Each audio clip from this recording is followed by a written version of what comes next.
విజయోత్సవాలు అని చెప్పి ప్రారంభించుకున్నారు.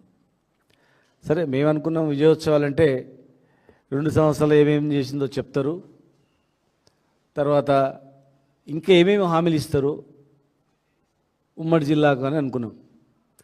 కానీ సేమ్ అదే, కేసీఆర్ని తిట్టడము, 10 ఏళ్ళలో మీరు ఏం చేయలేదు మొత్తం మేమే చేసానని చెప్పడము, కేసీఆర్ గారిని తిట్టడం తప్ప ఏం లేదు, బీఆర్ఎస్ పార్టీని తిట్టడం తప్ప.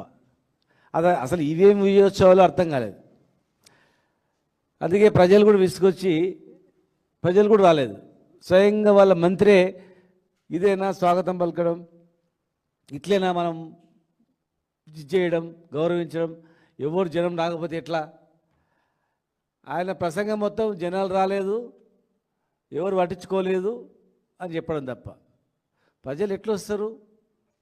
ఒక మంచి మాటలు మాట్లాడితే వస్తారు, ఒక మంచి పనులు చేస్తే వస్తారు, ఎవరే కానీ.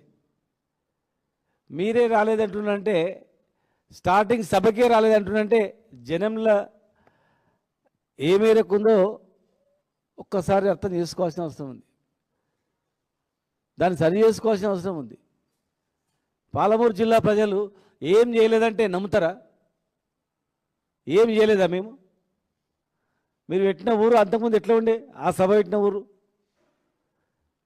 జిల్లాల కేంద్రాలు ఎట్లా ఉండే? మేము 5 జిల్లాలు చేయలేదా? 5 జిల్లా కేంద్రాలు ఏర్పాటు చేయలేదా? 5 జిల్లా కేంద్రాల్లో ఒక కలెక్టర్ని కలవాలంటే వారం రోజులు అవుతుండే, ఒక ఎస్పీని కలవాలంటే కలవపోతుంది, కనీసం ముఖం కూడా చూడపోతుంది, కలెక్టర్ ఎట్లుంటాడో ఎస్పీ ఎట్లుంటాడో అని. ఆ ఎస్ఐ ముఖం కూడా సరిగ్గా చూడని వాళ్ళు ఉంటుండ్రి.